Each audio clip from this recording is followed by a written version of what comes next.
You're listening to Hear Arizona, addressing issues, empowering our community. Out there in the world, there are thousands of people who would make good teachers. They have college degrees, are skilled in special subjects, and want to work with children. There's only one problem: actually getting them into the classroom. In our last episode, we looked at the reasons why as many as 42% of Arizona teachers leave the job after 3 years. Not a year went by that I taught in the classroom for 15 years that there was at least 10 to 12 new teachers on my campus. We have limited the amount of creativity that educators, in particular classroom teachers, feel like they can bring into the classroom because they've got to hit all the standards. And here's our house payment, here's our student loans, here's our credit cards or whatever other random stuff that we had. And there was sometimes it was like we were sitting there at the end of the month and we're like, okay, we got $300 to last us 2 weeks. I'm one teacher with 25, 30 students or so, whatever the class size is. And I don't have lateral support or, colleague support, whatever. And so the loneliness of that really turns people away. I just get to play with my son. I get to have fun with my son until he goes to bed, instead of just sitting there and just being like, hang on, bud, hang on, I need to do this. It's a lot less stress and it's a lot less out of work time. Every single one of those problems that drive Arizona teachers to quit are the same problems that keep qualified teachers from even applying to teach in Arizona schools. Recent graduates with mountains of student debt see salaries in California that are as much as $34,000 higher than they are here in Arizona. They see lower average class sizes in New Mexico and Colorado. They see states that don't lose new teachers by the dozen, leaving them with the extra workload.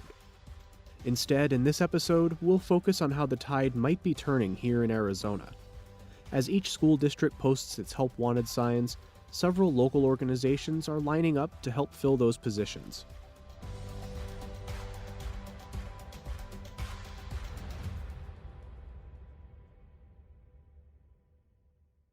Joe Thomas, the president of the Arizona Education Association, knows firsthand the issues facing the state's education system.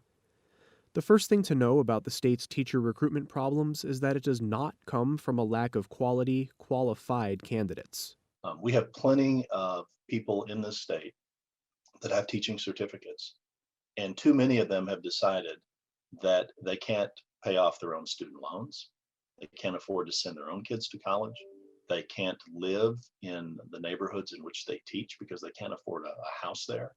The next thing to know: every state that borders Arizona pays their teachers more.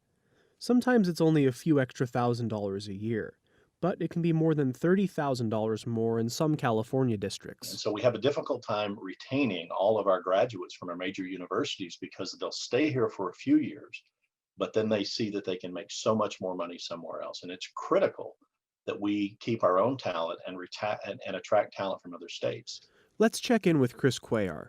He's a Northern Arizona University graduate currently enrolled in a community college teacher preparation program. He's committed to teach in an Arizona classroom, and even he has some pre-service jitters.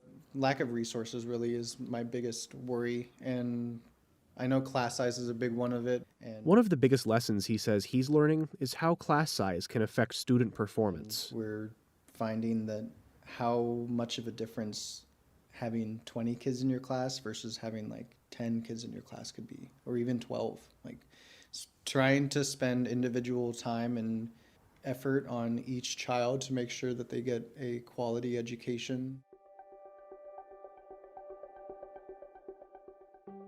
Typically, when a university student walks across the stage and accepts their diploma, they're released into the world without a lot of support.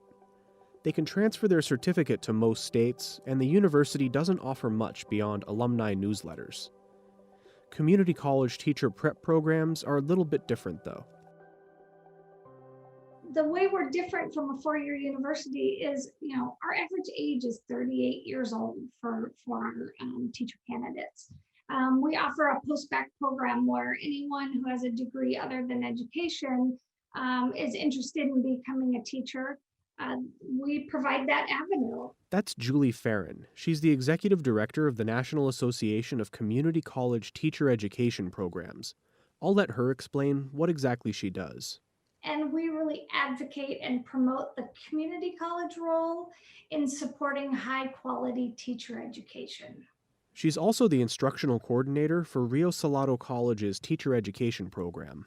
A big part of that program's target audience is working professionals, people who already have careers and families who are looking to earn their teaching credential. One of the biggest barriers to changing careers is the cost. Not of the program itself, but not a lot of people can afford to spend an entire semester as an unpaid student teacher. Arizona and Rio Salado College now allow certain qualified students to serve as a teacher in residence, essentially getting paid to teach while earning their certification. They can start right away. They can earn first-year teacher pay and enroll at Rio Salado in our teacher in resident program. And they're able to, at the same time that they are teaching as a first-year teacher, they're taking classes. We provide the program supervisor works with them throughout that entire 2 years. It might sound counterintuitive to have someone teaching in a classroom without full certification, but they're not left alone. While they're in residence, they're supervised by qualified faculty and still take weekly teacher prep classes. They have pre-evaluation conferences. They're meeting regularly on a webinar with a cohort. So there's other teachers that are supporting them in a similar content area.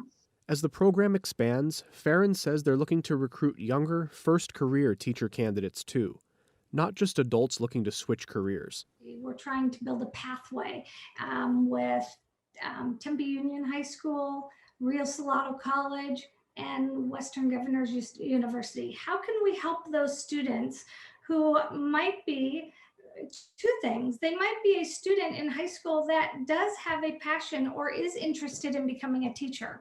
Well, now we can provide this direct pathway with coaches that are going to really guide them through the programs, taking classes at the high school level that are going to help with community college. A common problem teachers face is the high level of student debt they're forced to take on just for a job that usually pays less than $50,000 a year.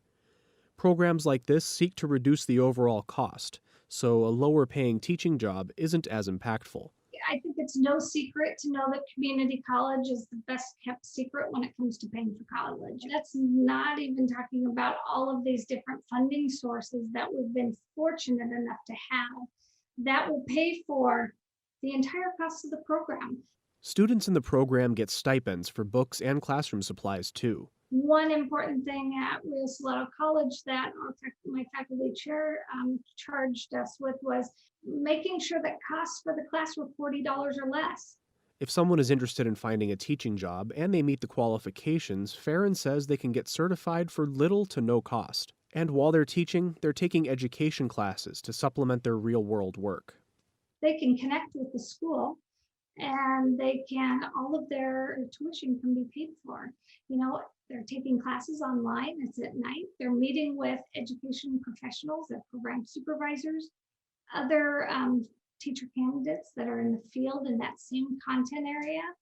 And so they provide, it's really that support. So we really support them throughout the entire program. About 90% of Arizona's population lived in urban areas as of the 2010 census.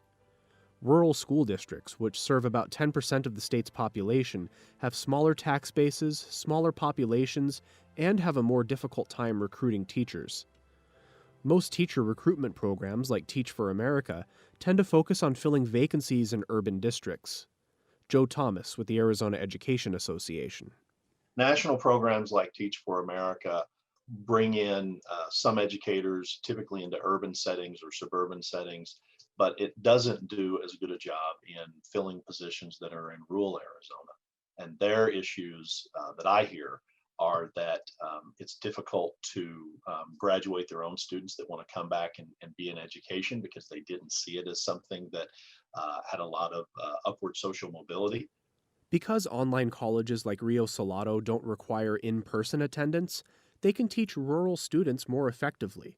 A teacher in residence, enrolled in Rio Salado and teaching at a rural school, probably has more resources than a fully certified first-year teacher would, Farron says.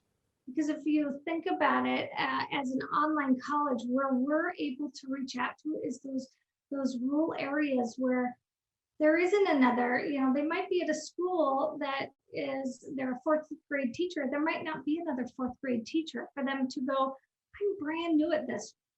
Can you help me? Can you point me in the right direction?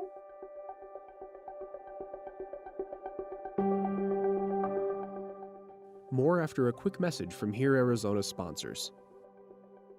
This episode of The Education Cliff is in part supported by Intel, innovating and investing in Arizona communities since 1979, and a supporter of Here Arizona Education podcast series, telling stories that change lives and strengthen communities. Resource info can be found at herearizona.org.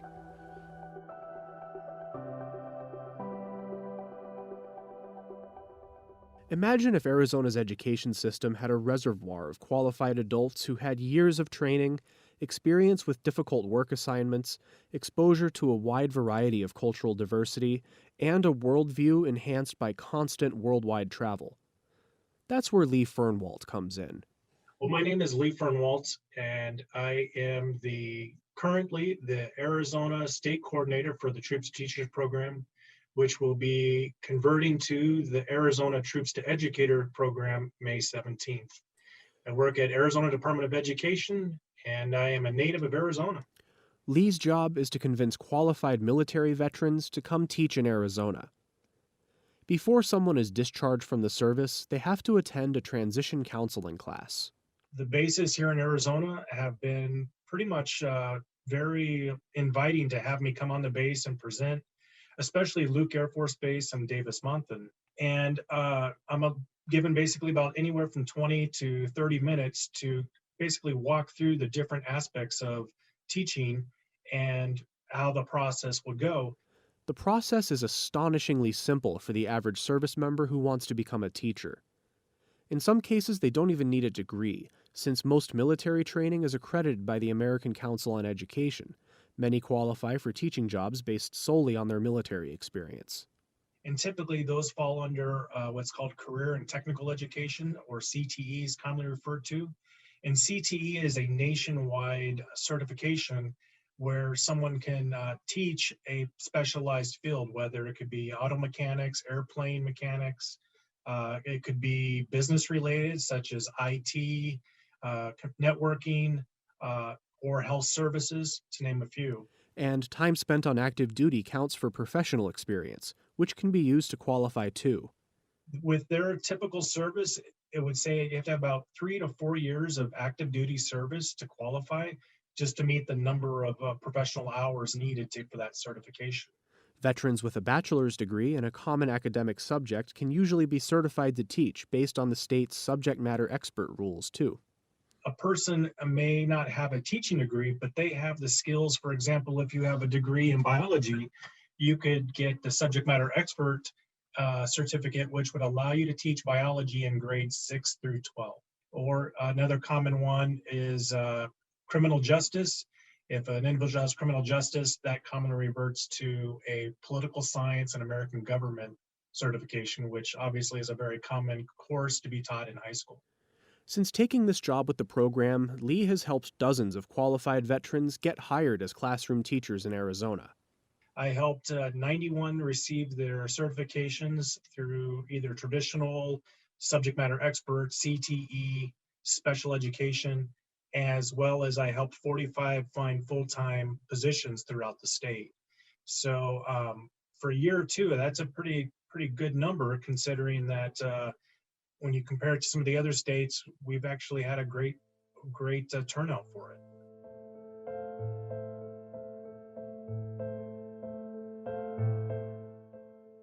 All good things must come to an end, unfortunately. The sad thing is that the DoD decided to end this program come this May. Hearing that this successful program was losing federal funding was a gut punch for Lee. He had helped put dozens of qualified educators in Arizona classrooms.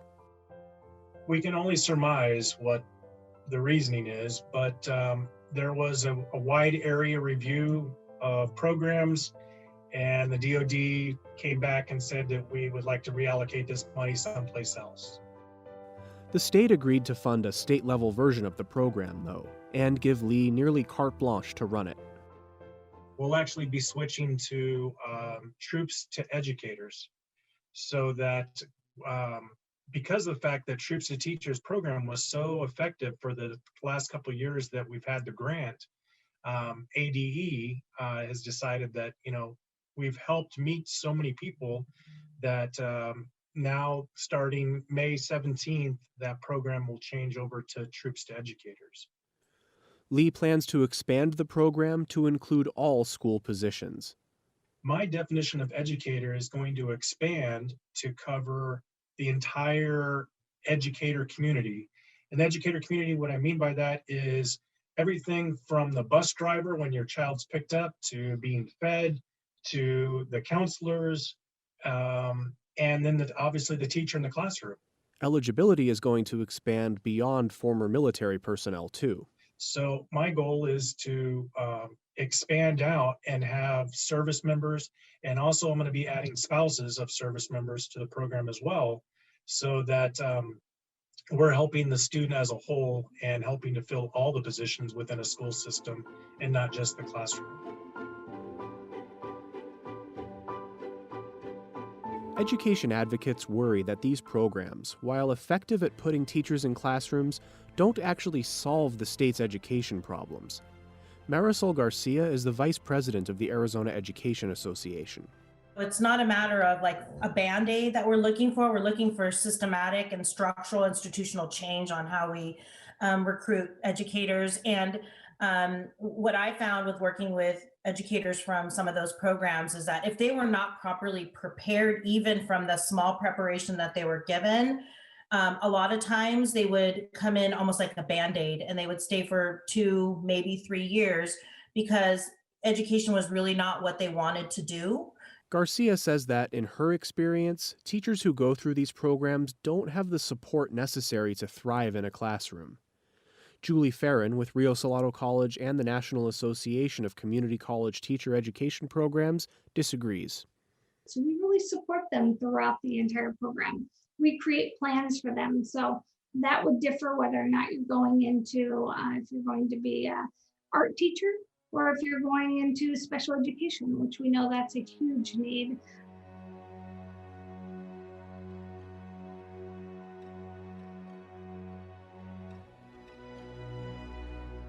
In our next episode, See, I think it's really growing your own within schools, is finding those teachers at the K-12 school that represent the community and are already on board.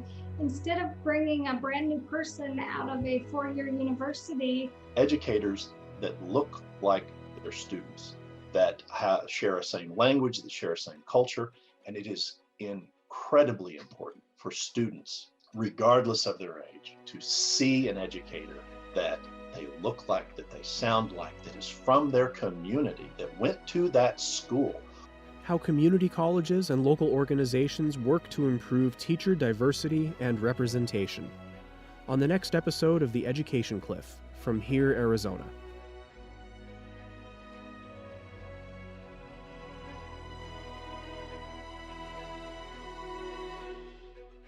You just listened to an entire podcast episode on the state of education in Arizona, so obviously this issue means something to you.